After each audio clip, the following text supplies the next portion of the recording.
केंद्रीय विश्वविद्यालय धर्मशाला का 70% भाग देहरा में बनने की घोषणा 12 साल पहले हो गई थी। धर्मशाला में 30% प्रशासनिक कार्य होना था, बाकी 70% एजुकेशनल कार्य देहरा में होना था। लेकिन पिछले 12 सालों से कार्य शुरू तक नहीं हुआ। इससे आम लोगों को और देहरा क्षेत्र की छात्र छात्राओं को फायदा मिलेगा, क्योंकि ये क्षेत्र सबसे पिछड़ा क्षेत्र है। केंद्रीय विद्यालय संघर्ष समिति ने ये मुद्दा पिछले 10 सालों से उठाया और लगातार संघर्ष कर रहा है। इसका कार्य जल्द शुरू होना चाहिए। केंद्रीय विद्यालय संघर्ष समिति के अध्यक्ष विवेक पठानिया ने कहा कि आज केंद्रीय विश्वविद्यालय प्राइवेट मकान में चला है, जिससे उनको फायदा पहुंच रहा है। पूर्व मनमोहन सरकार के वक्त इसकी शिमला में घोषणा हुई थी, लेकिन ये विश्वविद्यालय राजनीति की भेंट चढ़ गया है। केंद्र व राज्य सरकार से आग्रह है कि इस कार्य को जल्द से जल्द शुरू किया जाए, ताकि देहरा जो पिछड़ा क्षेत्र है, यहाँ के लोगों को सहायता मिल सके।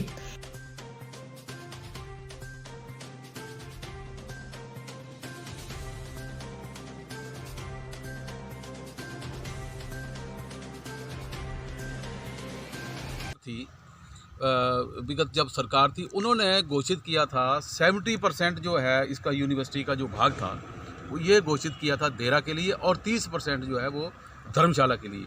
तो उन्होंने उस टाइम ये किया था तय कि वहाँ पर प्रशासनिक अमला वहाँ बैठेगा और बाकी शिक्षण कार्य जो वो यहाँ से चलेगा। हाँ जी। तो ये ज्वाला जी होशियारपुर रोड ये होशियारपुर धर्मशाला जो मुख्य सड़क है NH, उसके ऊपर ये स्थित है। बहुत बढ़िया लोकेशन है, पानी की यहाँ कोई समस्या नहीं है। यूनिवर्सिटी फैकल्टी भी कितने हेक्टेयर में फैली हुई है? 81 हेक्टेयर। 81 हेक्टेयर। हाँ जी। अभी इसकी डिमार्केशन अभी पूर्ण हुई है 10 दिन पहले, और अब जो है CPWD की टीम जो है वो यहाँ पर डेरा डाले हुए है, वो कंटूरिंग वगैरह इसका कर रहे हैं। इसमें ऐसा है जी कि जो पेड़ है वो काट देंगे। इसमें जो पेड़ हैं वो कैश क्रॉप, जिसको हम खैर बोलते हैं, वो इसमें है, और वो कैश क्रॉप मानी जाती है। उसके लिए हम नहीं समझते कोई, और ज़्यादातर इसमें झाड़ियाँ हैं। तो झाड़ियाँ काटने में मेरे हिसाब से सरकार को कोई इसमें तो जो घोषित किया है, और हमने केंद्रीय विश्वविद्यालय प्रशासन है उनसे भी मिले थे कि इसका बजट जो है वो घोषित है 530 करोड़। जब बजट अवेलेबल है तो इसके कार्य में अब विलम्ब जो है वो नहीं होना चाहिए, क्योंकि ये राजनीतिक मुद्दा भी रहा है 12 सालों से देहरा केंद्रीय विश्वविद्यालय। तो अब इस मुद्दे को यहीं विराम लग जाए तो कम से कम देहरा भी विकास की। केंद्रीय विश्वविद्यालय 12 साल पहले जो घोषित हुआ था हिमाचल प्रदेश के लिए, उसका जो मूर्त रूप है, मैं क्योंकि संघर्ष समिति का अभी हाल ही में मेरे को हमारी समिति ने अध्यक्ष बनाया है लोगों ने, तो हमने ये जो आवाज़ है ये केंद्र से लेके प्रदेश सरकार तक हमने उठाई। लगातार हम इस पर संघर्षरत रहे। अब इसका अभी हाल ही में ये जो मैं जहाँ खड़ा हूँ, ये इसका फेंसिंग है, ये आपको पिलर भी दिखाई दे रहा होगा। ये जितनी भी लैंड है पीछे, ये सारी केंद्रीय विश्वविद्यालय की है, और इसको जो है अभी हाल ही में जो हमारा शिक्षा विभाग है, उच्च शिक्षा विभाग, उसको इसकी डिमार्केशन करने के बाद उसको सौंप दिया गया है, मतलब सेंट्रल यूनिवर्सिटी के नाम।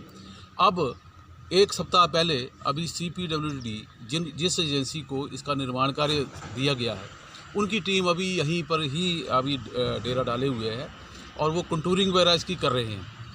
तो अब कंटूरिंग के बाद इसका जो है अगला कार्य जो है वो शुरू होगा। लेकिन देहरा के जो लोग हैं, इसके बहुत लोग परेशान थे कि 12 साल से पूरे हिंदुस्तान में जितनी भी यूनिवर्सिटी घोषित हुई सब शुरू हो गई, और इसके खुलने से अब ये अगर सरकार जो है, और इसके लिए अभी अनुराग ठाकुर जी से भी हमने बात की, और उन्होंने इसको मूर्त रूप देने में बड़ी सहायता की है। प्रदेश सरकार का भी चलो धन्यवाद हम करेंगे।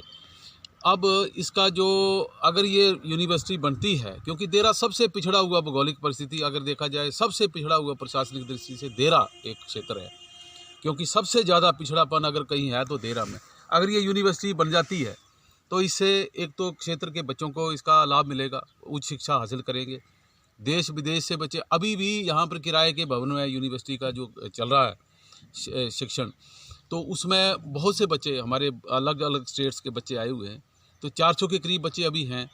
वो अब देहरा के जो लोग हैं, देहरा का जो व्यापारी वर्ग है, उसको इसका बहुत लाभ मिल रहा है। अगर ये यूनिवर्सिटी मूर्त रूप लेती है तो फैकल्टी आएगी, अलग अलग स्टेट से, विदेश से बच्चे भी यहाँ आएंगे।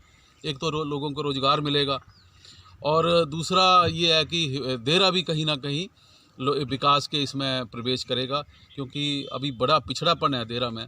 और इसको संघर्ष में मैं कहता हूँ, कई हमारे जो मेरे पूर्व में संघर्ष समिति में 12 साल से संघर्ष चल रहा है, मैं तो अभी अध्यक्ष बना हूँ इसका।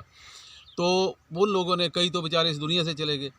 तो अब हमारी यही मांग है अनुराग ठाकुर जी से भी, प्रदेश सरकार से भी, कि अब इस कार्य में कोई विघ्न ना आए और इस कार्य को जो है वो निरंतर इसको।